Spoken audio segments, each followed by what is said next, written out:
നമസ്കാരം കൂട്ടുകാരെ, എല്ലാവർക്കും സുഖം തന്നെയല്ലേ? ഇതുവരെ എൻ്റെ വീഡിയോ കണ്ട് സപ്പോർട്ട് ചെയ്ത എല്ലാവർക്കും ഒരുപാട് നന്ദിയുണ്ട്. തുടർന്നും നിങ്ങളുടെ സപ്പോർട്ട് പ്രതീക്ഷിക്കുന്നു. എല്ലാവിധ നിർദ്ദേശങ്ങളും അഭിപ്രായങ്ങളും പറയണം. പുതിയ വീഡിയോകൾക്ക് ലൈക്ക് ചെയ്യണം, കമൻറ്റ് ചെയ്യണം. നിങ്ങളുടെ എല്ലാവിധ ഉപദേശങ്ങളും നിർദ്ദേശങ്ങളും എല്ലാം ഞാൻ സ്വീകരിക്കുന്നതാണ്. ഒരുപാട് എഡിറ്റിംഗ് സംബന്ധപരമായ ഒരുപാട് തെറ്റുകളൊക്കെ എനിക്ക് ഒരുപാട് സുഹൃത്തുക്കളുടെ നിർദ്ദേശങ്ങൾ വന്നിരുന്നു. ഒരുപാട് നന്ദിയുണ്ട്. അതൊക്കെ ശരിക്കും എന്നെ നന്നായി ഹെൽപ്പ് ചെയ്യുന്നതാണ്. കാരണം നമുക്ക് വലിയ അറിവുകളുണ്ടായിട്ടൊന്നുമല്ല ഇത് ചെയ്തു തുടങ്ങിയത്. അപ്പോൾ അതിന് എന്നെ സഹായിച്ച എല്ലാവർക്കും ഒരുപാട് നന്ദിയുണ്ട്. തുടർന്നും നിങ്ങളുടെ സപ്പോർട്ട് ഞാൻ പ്രതീക്ഷിക്കുന്നുണ്ട് കേട്ടോ. അപ്പോൾ നമുക്ക് പുതിയ വീഡിയോയിലേക്ക് പോകാം.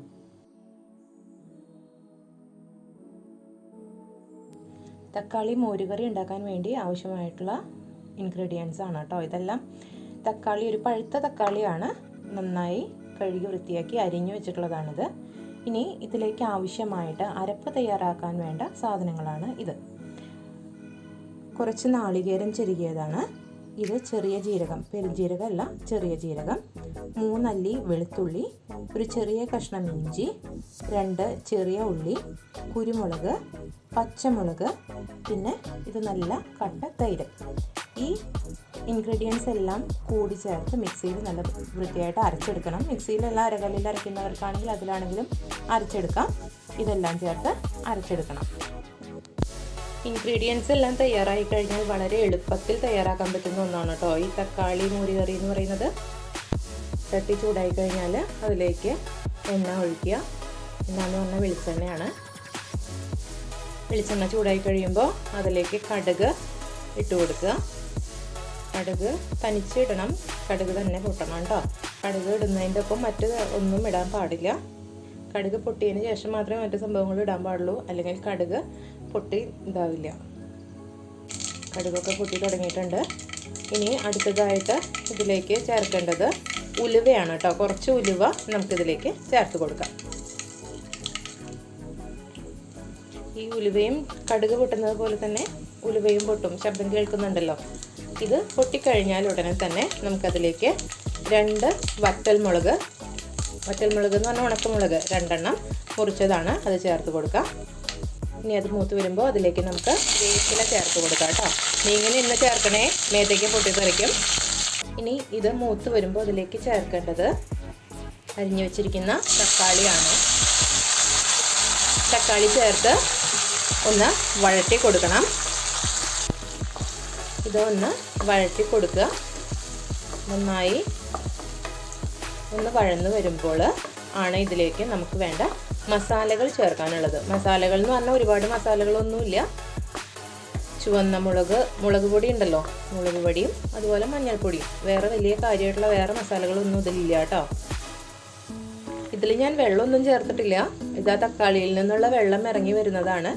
അതൊന്ന് ചെറുതായിട്ട് വറ്റി വരുമ്പോൾ തക്കാളി ഒന്ന് വേവും. അപ്പോഴാണ് നമ്മളതിലേക്ക് മുളക് പൊടിയും മഞ്ഞൾപ്പൊടിയും ചേർത്ത് കൊടുക്കേണ്ടത് കേട്ടോ. ഇനി ഇതിലേക്ക് നമ്മൾ മഞ്ഞൾപ്പൊടിയും അതുപോലെ തന്നെ മുളക് പൊടിയും ചേർക്കാൻ പോവുകയാണ്. ഒരു 1/4 ടീസ്പൂൺ മഞ്ഞൾപ്പൊടി ചേർത്ത് കൊടുക്കുന്നുണ്ട്. അതുപോലെ തന്നെ 1 ടീസ്പൂൺ മുളക് പൊടിയും ചേർത്ത് കൊടുക്കുന്നുണ്ട്. ഇതിപ്പോൾ ഞാൻ കാശ്മീരി മുളക് പൊടിയാണ് ഉപയോഗിക്കുന്നത്. മറ്റേ കൂടുതൽ എരിവ് വേണം എന്നുള്ളവർക്ക് സാധാരണ മുളക് പൊടി ചേർത്ത് കൊടുക്കാവുന്നതാണ്. ഇത് നന്നായി പച്ചമണം മാറുന്നത് വരെ ഒന്ന് വഴറ്റിയെടുക്കണം.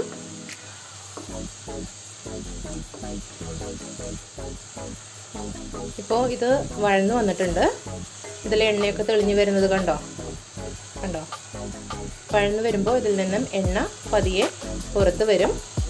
അപ്പോൾ അതിൻ്റെ അർത്ഥം അത് നന്നായി വഴന്നു എന്നാണ്. അപ്പോൾ ഇതിലേക്ക് നമുക്കിനി നമ്മൾ അരച്ചു വെച്ചിരിക്കുന്ന ചേർത്ത് കൊടുക്കാം കേട്ടോ. അരപ്പ് ഇത് ആണ് നമ്മൾ നേരത്തെ തയ്യാറാക്കി വെച്ച അരപ്പാണ്. ഞാൻ കാണിച്ചിരുന്നല്ലോ ഇൻഗ്രീഡിയൻസ്, അതെല്ലാം ചേർത്ത് അരച്ച അരപ്പാണ്. ഇനി ഇതിലേക്ക് ചേർത്ത് കൊടുക്കാം.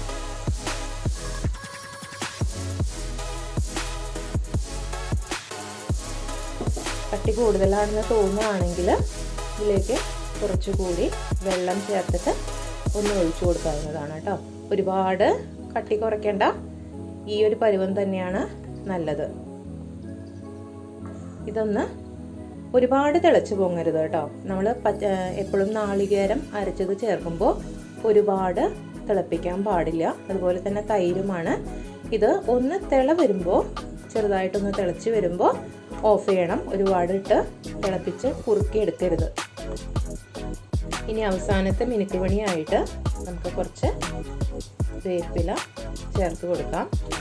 അപ്പോൾ ഇത്രയേ ഉള്ളൂ കേട്ടോ, നമ്മുടെ തക്കാളി മോരുകറി തയ്യാറായിട്ടുണ്ട്. അപ്പോൾ ഓക്കെ, അടുത്തൊരു വീഡിയോ ആയിട്ട് നമുക്ക് വീണ്ടും കാണാം.